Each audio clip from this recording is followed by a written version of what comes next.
So today, as you might have seen from the title, I'm going to be talking about mental health and plant care. It's okay to not be okay is something that I am very, very passionate about. As a therapist, I was diagnosed with anxiety, depression, PTSD, and effects of trauma. And there was days where I honestly didn't even want to get out of bed.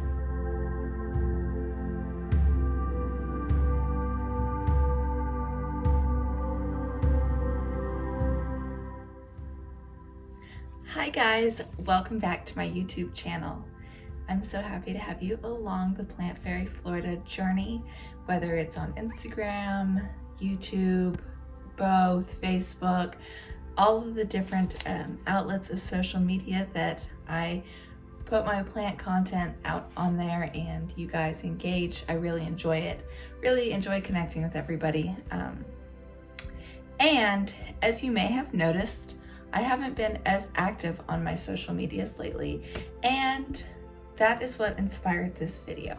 So today, as you might have seen from the title, I'm going to be talking about mental health and plant care. So I did a little bit of research and I will link some specific articles that I'm going to reference. That way, there is credibility to what I am talking about and also share my own experiences.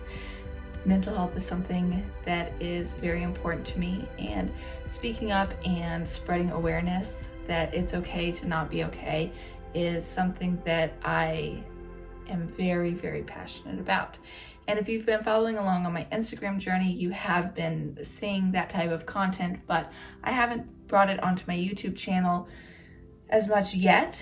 You may have picked up on comments that I've made through different videos that I do battle with mental illness, but today is going to be dedicated specifically to talking about mental illness and how plants help with that.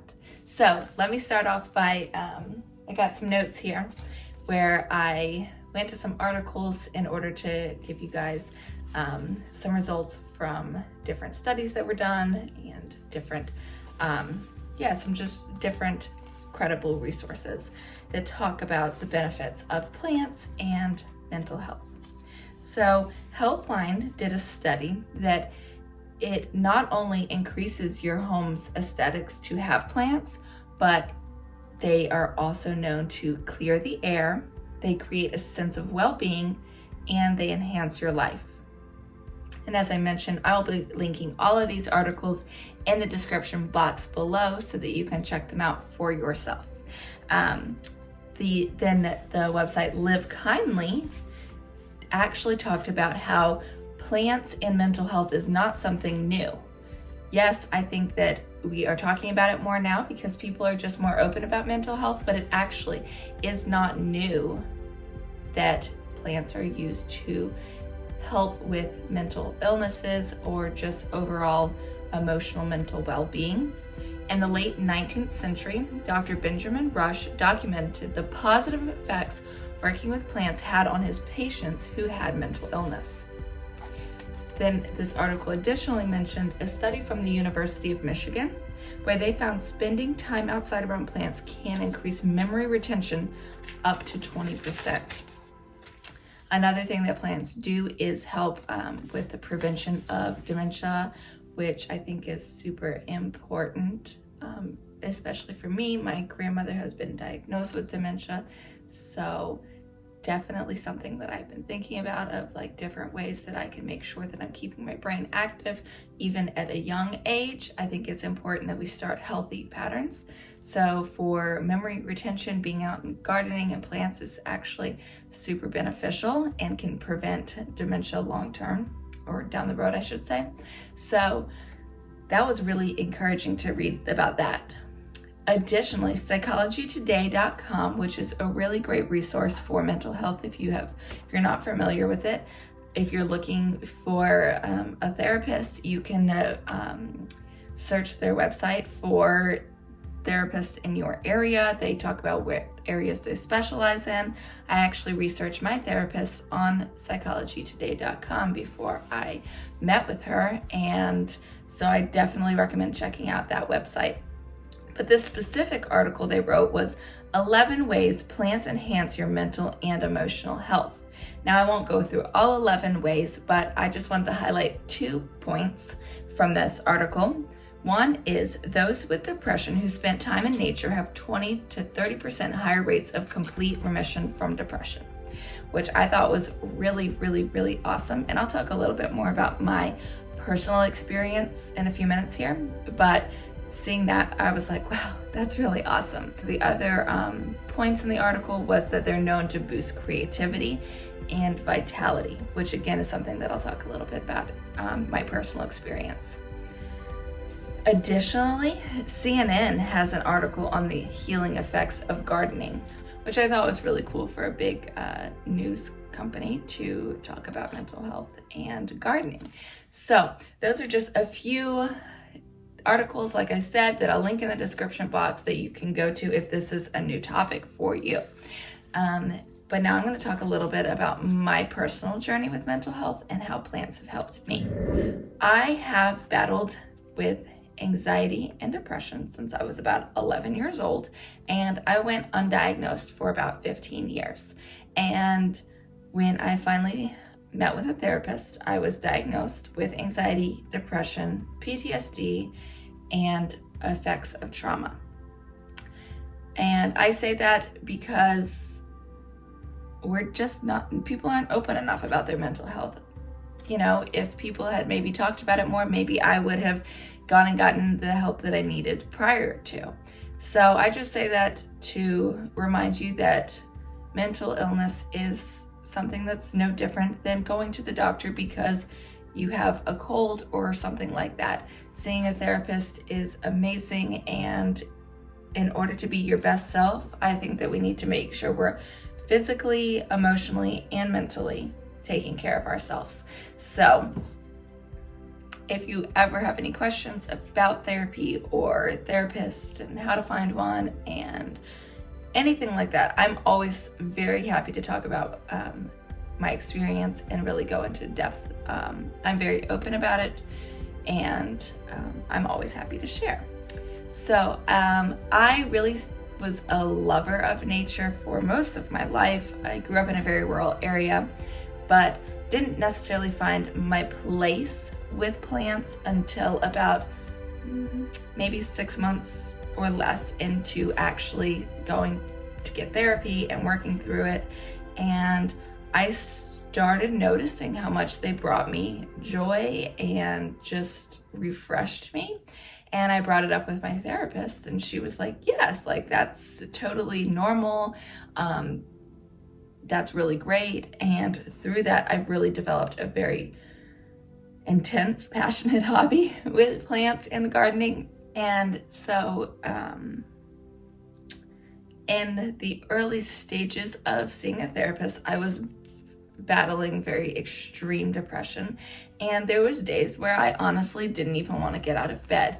And having plants kind of helped motivate me, because I was like, my plants need water. They need me. Someone needs me, that I need to take care of them. And I will say, sometimes that's what you need.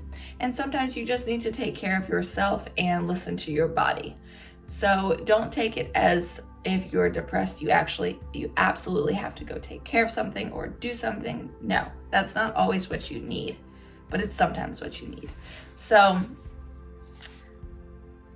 in those early days of meeting with the therapist, just knowing that I had something to take care of and I had something to go look forward to every day and say, oh, look, there's a new leaf coming in, or, oh, look, it needs to be repotted. It was just something that really, really made a difference in my depression days.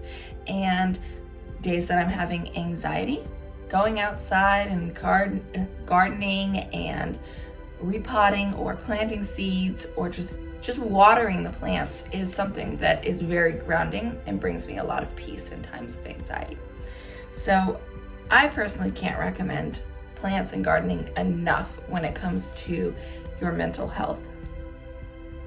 Additionally, as one of the articles mentioned, plants help increase creativity.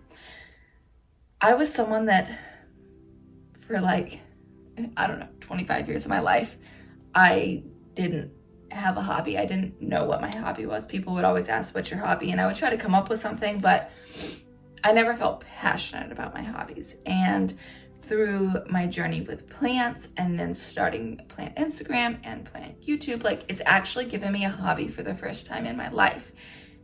And I'm so passionate about it, and I'm passionate about sharing my plants and spreading the love of plants, the joy that plants bring me. And so when I saw that in that article, I was like, wow, that's so true. Plants have really inspired me to be creative. I've started painting, I knit, I draw, I do all these things surrounded by my plants. So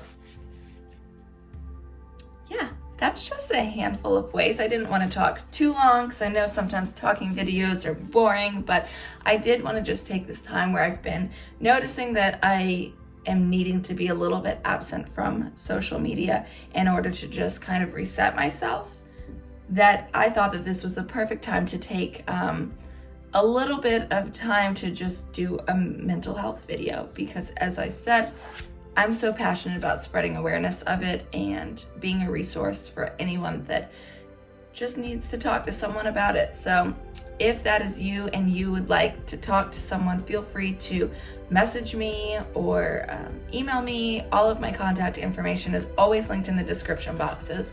So yes, don't ever hesitate to reach out, because sometimes you just need someone to talk through something with. So I hope that this is helpful to someone, and thank you for listening to me talking about just the basics of how plants have helped with my mental illness battles and how I hope that they will help you. And I would love to hear if you've had any similar experiences or completely different experiences, and if you were able to use plants as a coping mechanism. So once again, thank you so much for always liking and commenting, and those who have subscribed. I appreciate it. I can't thank you enough. I just love connecting with people. I know I've said that 100 times, but it's true and it's genuine. So thank you, and have a lovely planty day.